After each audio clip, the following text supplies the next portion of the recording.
30 years on the bench for the Ohio 8th District Court of Appeals, and a lifetime of mentorship that has touched countless lives. That is only part of the living legacy of retired Judge Patricia Ann Blackmon. I'm honored to share my conversation with Judge Blackmon from her early life growing up in what she calls the Jim Crow South in Mississippi, to raising enough money for a bus ticket to come to the Cleveland Marshall College of Law. Judge Blackmon shares her wisdom for the next generation about the law, the media, and politics in this Living Legacy video.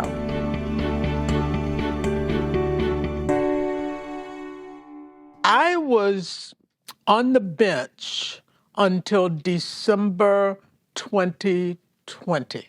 So we were at home, and I was in my basement hearing cases from March, when we decided to make the oral arguments remote. And so that's where I was. Do you remember the last case, the last oral argument you heard? I think that last oral argument may have been Godwin, the Facebook case. What a case to go out on. Yes, I think it's the last one, because Judge Sean wrote the majority opinion.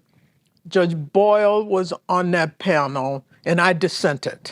So, what a way to put that signature exclamation on the end of a remarkable 30 years on the bench. Oh my goodness, yeah. Yeah. So, what did you do in the immediate days after the official retirement?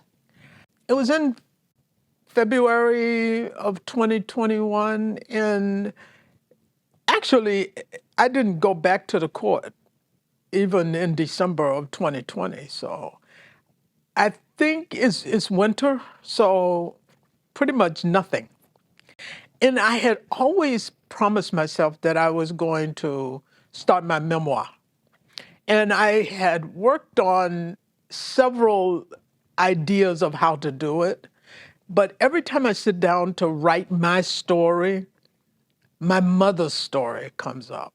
And so it's been difficult, but I think I have an outlet. So at this point in your life, Judge, I'm curious, why do you think the story of your mother's story, is so strong in your head? I think it's because I saw her. But my father deserted my mother with 10 children. He had moved her into this really nice house in Jackson because he moved us from Oxford to Jackson to take a job, because he was an orderly and he had been trained in the Army to work in a hospital. And the doctor who had moved the University of Mississippi's medical school to Jackson hired him and hired another African-American who became his best friend. And so he just one day said he couldn't do it anymore, and he just walked away. But my mother was determined not to go back to her parents, who were in Oxford, and she was determined not to let us be separated. So she raised us, and she worked in that very hospital that he was hired to work in, which is really interesting. And she worked her way up to manage the housekeeping department. She was always a domestic worker. I watched her go to work. I watched her raise us. I watched her give us philosophies that she had. She was just a wonderful person, and she stayed with us, and I learned what it meant to be responsible for other humans. And I mean, I wasn't thinking about that when I was 8, but that's what I saw. And then I saw it all the way through. What incredible resilience and grit. Oh my goodness. Yeah. Every time she fell down, she picked herself up. And she taught us to do that. If something doesn't work out, try the next route. And she used to say something to me all the time that I still think grammatically doesn't make sense. But she said, nothing beats a failure but a try. And I used to think about that, and I would say it to people, and they would say, what? And I would say, I think I know what she's talking about. Yeah, I think I do too. Yeah. So my father was one of 10 kids. So he was number 6 out of 10. And he often described the fact that, well, he was lucky. He had 2 parents in the house. Right. So there was shared responsibility. But with 10 kids, even with 2 parents, that's a lot of work. And so as the older kids got older, They became the parents. They became the parents. What was the experience in where were you in the birth order, and what was your experience? I think I was 6, and I still am. And my older brother became the parent while my mother worked. He was 14. He actually walked my father away from the house. And my father told him that he was now responsible. And it was very difficult. When I received the award from Tougaloo as an outstanding graduate, and I don't remember the details of it, but it was a part of the United Negro College Fund, and they did a video where they reenacted my brother taking over the family, and my brother was just blown away from that. The amount of respect he got. He was 14 years old, so just imagine being raised by a 14-year-old while your mother worked many jobs. It wasn't just one job. And I used to go with her to the housekeeping when she would clean buildings like this. And I told her, I said, I love you, but I don't want your life. I'm sorry. This is not for me. And I made a way. And something tells me that she wanted you to live your life. Yes, she did. She did. Some of my sisters, to get extra money, they worked in odd jobs like this. But we all, the ones that came after me, had careers, and still, some of them are mostly retired now because we're pretty old. But they're magnificent humans. My mother raised some good kids. So when did the spark of academics, I won't even say law school because I'm guessing that came later, but when did your interest in college and ultimately graduate school start to develop? I really don't know, but when I was in the 6th grade, we had to recite the Gettysburg Address and the preamble to the Constitution. That stayed with me. We didn't have a lot of books in our house, but we did have the Bible. And I used to read the Bible to my siblings. But it just seemed natural to me for some reason, that I was inquisitive. But 2 incidents happened. Martin Luther King spoke in Washington and did the I Have a Dream speech. We did not have a television, and most of the people who lived in that community didn't have much. It was really the working poor. And so we all watched that on television outside. So one of the neighbors brought the television outside, and all the kids stood around and watched it. And I was mesmerized by that speech. And then in November, and this was around school time, John F. Kennedy was assassinated and killed. And I remember these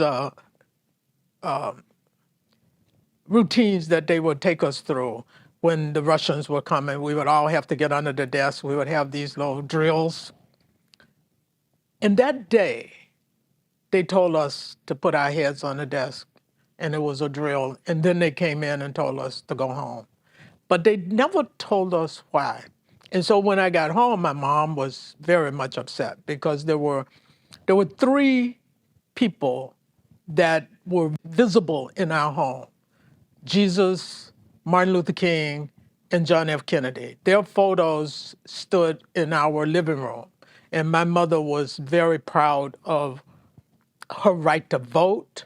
And she was just special in that way. And so that inspired me to want to know more, to learn. And then I got the opportunity of a lifetime. After I graduated from junior high school, which was at Rowan in in Jackson. I went to Lanier High School.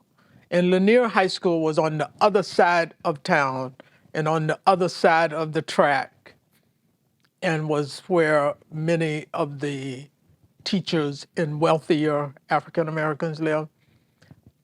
So I had to get there, and I would walk to school because of segregation, obviously. And that inspired me. But this teacher who mentored me, Grace Sweet, was my biology teacher. So she had us to dissect a frog. I got up and I could name all the parts of the frog. And she recognized something in me. And at that moment, Tougaloo College had started the Upward Bound program under Nixon, Richard Nixon. I was accepted at Tougaloo in that program. I was given a full scholarship, but I couldn't afford to live on campus from that scholarship. So I stayed at home and I took the bus. What was that experience heading off to college? Well, it was difficult for my family because my brother anticipated that I would be the next one in line to take over. And I had decided that I was not. And I made that decision when I was 14. And I don't remember it, but my cousin said that we were at my grandfather's house because all of us would go to his house during the summer. And I announced to him that I was going to law school. And that was the first she had ever heard of it, but it was because of Perry Mason. I used to come home from high school and watch Perry Mason, and I thought that was the most fabulous, magnificent way to cross-examine. Actually, when I started trying cases, I envisioned that I would talk to the jury the same way he talked to it. And so I was impressed with that, even though, I know it was theater, but it was a way to take me out of the experience I was living in. I mean, it was not a warm and fuzzy world that we lived in. It was pretty rough, pretty brutal. But watching Perry Mason on television was an impetus. So when you got to college, for some kids, starting college is a major culture shock. You're away from home. You are around people that come from very different cultures, very different walks of life. Smart kids oftentimes feel challenged now in a way that they didn't in their high school years. What was your sort of general experience as you transitioned into college? Tougaloo is a historically black college, started by the United Church of Christ, and it's a private school. And to be able to go there and compete and stay was important. And graduate. And graduate with honors. Let's not forget that. Absolutely. Accolades all the way, for sure. Those were accolades that you worked hard to achieve, so you bet you don't forget them. And so then when did law school for sure become your destiny? I think from always, because I said I want to be a lawyer. And I generally, if I say it out loud, I try to make it come to reality. And I learned a lot of that from my mom. She would say, if you want something, speak it and don't change your mind about it. Now, that may not always be a good piece of advice because you need to have some diversity, and change is good. But I have kind of like tunnel vision. I knew I wanted to be a lawyer, and there was nothing going to stop me because our generation, at least I think this is true, and I've seen it from my classmates. The children of 1950 actually had a greater chance of survival. And those young people were, at least for African Americans living in the South, in Jim Crow South, we were challenged to do something for our race and to make sure that we were always productive. We were told that we were the race bearers. I learned that from many speakers who would come to Tougaloo or that I read about, who challenged us to make our race proud, not to be a hindrance and not to be a struggle for our race, but to carry our race and to do the best you could so that you would be good citizens and things of that nature. I learned that growing up in Mississippi because it was so hard for us. The White Citizen Council, we couldn't go to a library because libraries were closed. We couldn't go to recreational facilities because when the word came that you had to open these facilities to all people, the governor decided to close them all. I have a solution for this. It's this, and we see a little of that now, or maybe a lot of it. So the best way to solve this problem is let's just close it all down. Let's shut it all down. Let's keep people from talking. Let's keep people from learning. And maybe it'll go away. It doesn't. But that's what the governor of Mississippi thought. I mean, what an incredible sense of purpose you and your generation, as you describe it, must have felt, but also an awful lot of responsibility to carry that forward and to know that people were expecting you to carry it forward. When I came to Cleveland to go to law school, I took a bus from Jackson to Cleveland. The Greyhound bus station on Chester is my first experience with Cleveland. I was given a list because it was another summer program. It was the Legal Careers Opportunities Program, the LCOP program, which still exists. And we were the first class. And Ann Aldridge was the impetus for that program because she had just become a teacher at Cleveland Marshall in 1968. She challenged the dean at that time, Dean Craig Christensen, to have African Americans in the school. And she was just instrumental in getting the dean to start an affirmative action program. And so they said, don't call her because she doesn't want any students living with her this summer because she has, and they told us why. They said she has her nephew and the neighbor's child has moved in, all kinds of things. And, but I did call her because she was the only one who answered. It was on a Saturday, June 17th or something like that, and 1972. And I called her and she took me in. And when I was given the award at Cleveland Marshall for Alumna of the Year, the professor introduced me. I always called her the professor, even when she became a judge. I told her the day one that I was going back to Mississippi to practice law and to help my people. And I stayed with that notion all through law school. I thought that's what was going to happen. And the professor said to me, well, you need to take the Ohio bar. Because at that time in Mississippi, if you went to the University of Ole Miss, you were automatically admitted to practice.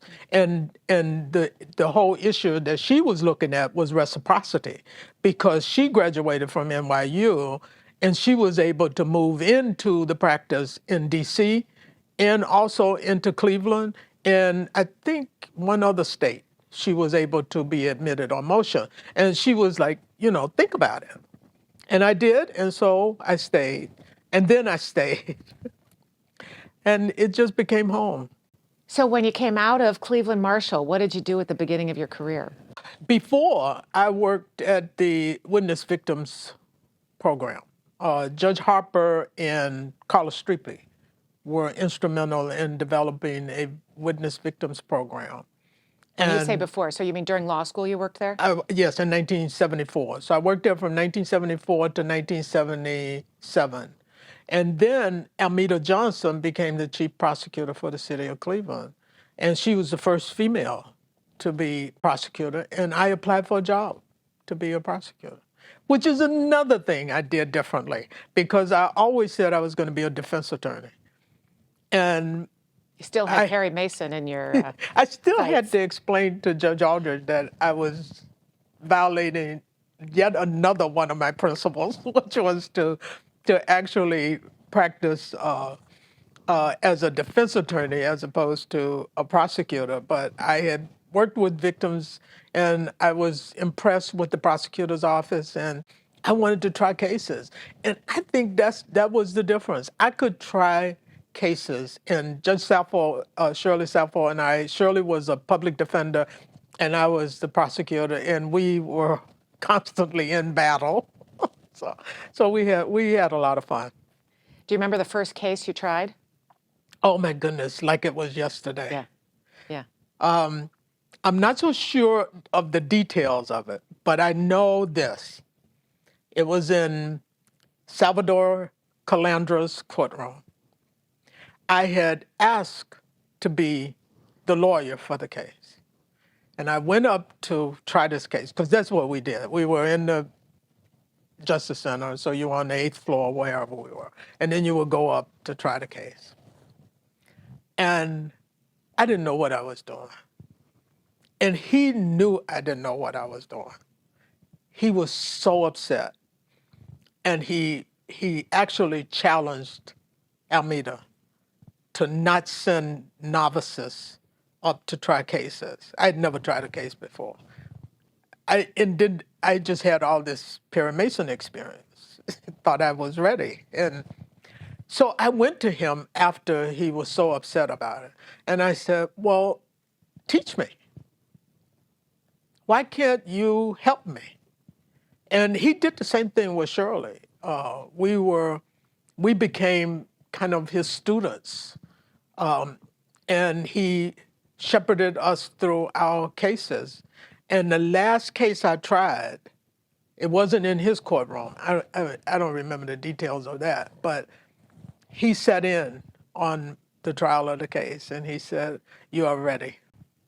He was such a magnificent human.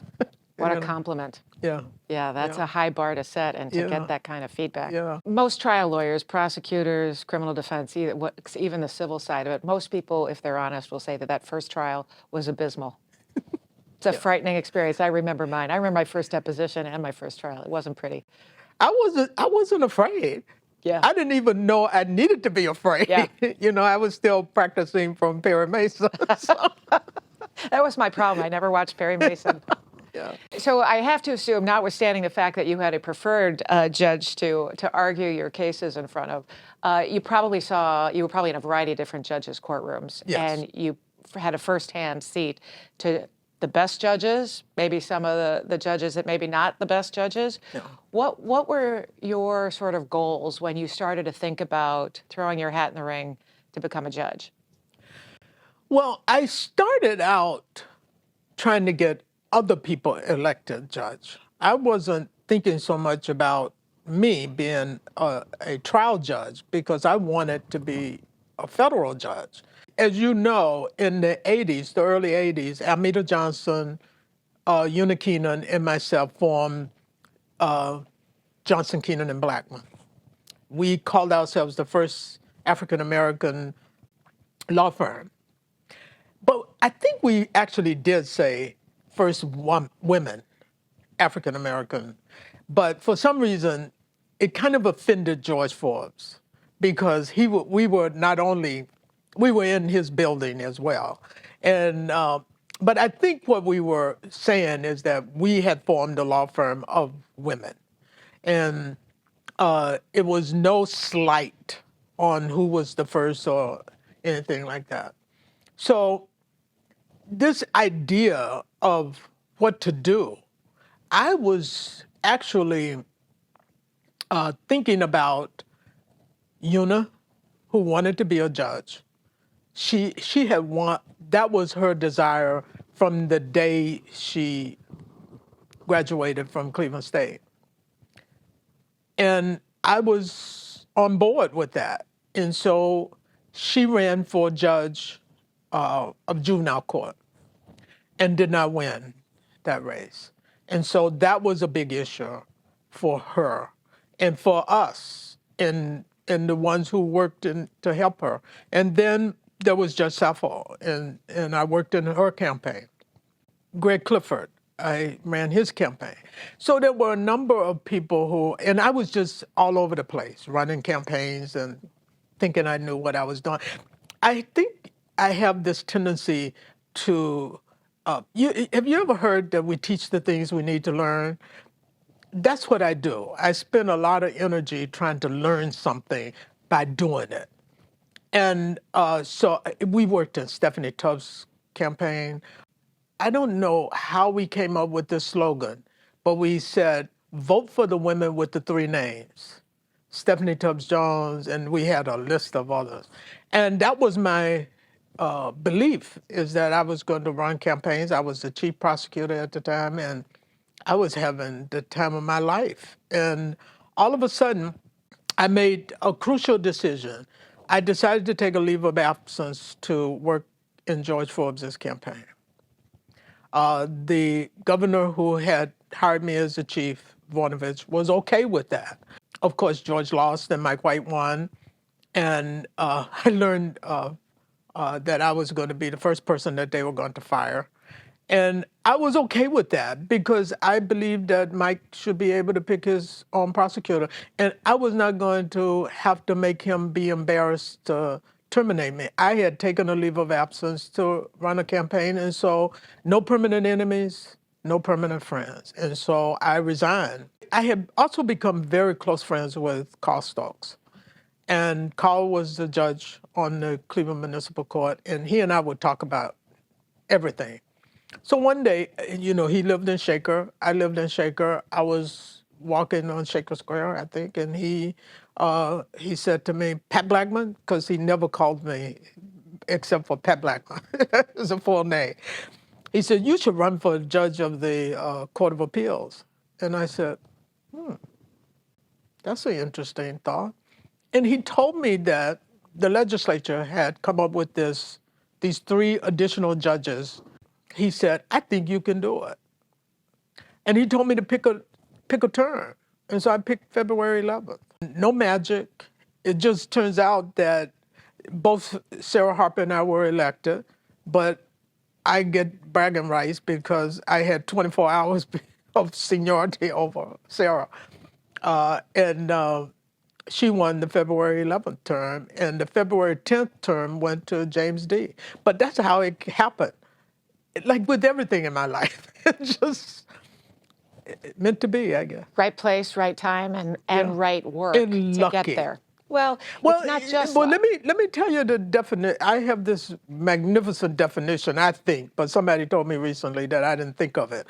But I believe that luck is opportunity and preparation. And I was prepared. Like when I decided to go to law school, and my mother couldn't afford to buy me a bus ticket. She had to pay the rent. And so this is the story I told you. I formed a corporation of me, and I went to my teachers at Tougaloo, 2 of them, and asked them to invest in my corporation. Where did I get that from? And they did. They gave me enough money to get me to Cleveland and to get me home if it turns out that it didn't work out. That's incredible faith in you and your abilities. Again, responsibility, not just on behalf of an entire generation or race, but real people, individuals that you knew investing in you. Yes. Wow. Mm-hmm. So let's talk about your early days on the bench. My early days on the bench were magnificent. I have to admit that. I won the election, and my colleagues were accepting of that fact. And what really helped me more than anything was the fact that my very first week of cases was with John V. Corrigan. He was a visiting judge. I did not know him, did not have any relationship with him whatsoever. But after being on the bench with him, he went out and told, you can ask his son. His son even said this. And I didn't know it. He didn't tell me he was doing this. Anybody he could talk to about that experience that he had with me, he said, she is prepared. And he told people, he became like my rescue. Because if anyone doubted that I belonged, I was 40 years old. And probably the youngest at that time. And also, I had never served as a judge on a bench anywhere, which did not bode well with some of my colleagues. But I understood the law. I mean, I had such a great appreciation for the law. I understood what our role was. And I used to say, look, I get what our role is. We are to apply the law, interpret the law, and pick the right law. And if we are doing that, and the cases come from the trial judges, and we do it in a very fair and appropriate way, know what we're doing, what our role is, I don't think I would have any trouble, because I had an appreciation for constitutional law. I used to tutor constitutional law. And I just loved the law. I thought it was our salvation. I've read all of the old cases. I love the trial of Socrates. Trying to figure out how 500 jurors got in space, but they were outside in Athens. But to decide that case and what he said judges should do. And so I think back on those tenets soberly, wisely, and impartially. That's what I tried to live by. I never saw my role on the appellate court as Pat Blackmon or Patricia Blackmon's case. This was the Court of Appeals case. I'm sitting here reflecting, thinking about where we are today across our country, and we see political division that's as strong as it's ever been, and we see vitriol, and we see the rule of law under attack.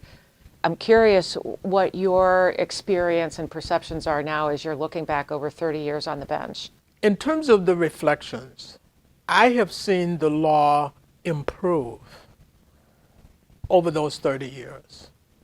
I've seen the changes in who are the judges. When I first came on, it was 8 men and 4 women. There had not been many women who were chief judges of our Ohio Appellate Judges Association.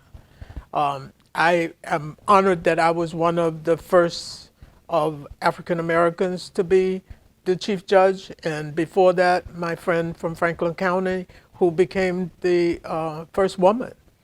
And I think we were the first. At least we told everybody we were. And just the notion that process and that system, to me, has evolved, and it has gotten better, because the lawyers have gotten better. Now, politics, to me, now a number of people say politics has gotten worse. I think we know more about how bad it is. In the historical time, we didn't have that much information because everything was so limited. It was very slow information coming to people. And so we didn't see as much of the pressure. I mean, we've had it. We haven't had it 24/7. And so we have to realize that it has not been perfect. And we shouldn't be scared. I don't think democracy is dying. Democracy is, if we want it to live, democracy will live. I mean, we had slave owners who held other humans in bondage, who came up with the Constitution. They were the ones who said, we want to be ruled by the many and not one or few. And true enough, we don't have the kind of media presence, because now all entertainment is media. And so when people are talking about the media, we're also talking about entertainment TV. Fox News is entertainment TV. Good Morning America is entertainment TV. And at one time, the FCC was the impetus to make sure that the public trust was held. And then that was blown apart and seems to stay blown apart. And now we have social media, and these genies are not going back in the bottle.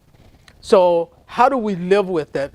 And how do we make sure that our public understand why it's so important for us to be participants in our democracy.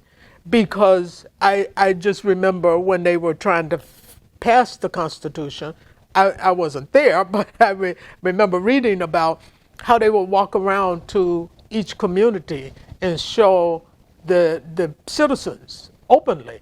And remember, the reason we had to move the voting to private is because people would get into fistfights. And so, we are growing, and let's not lose sight of who we were in our history so that we get better down the road. And I think we have the potential to do that if we don't get frightened over everything. I think this whole argument over critical race theory and things of that nature is done to frighten people and fill the coffers of certain people who know how to rev people up to get money out of them.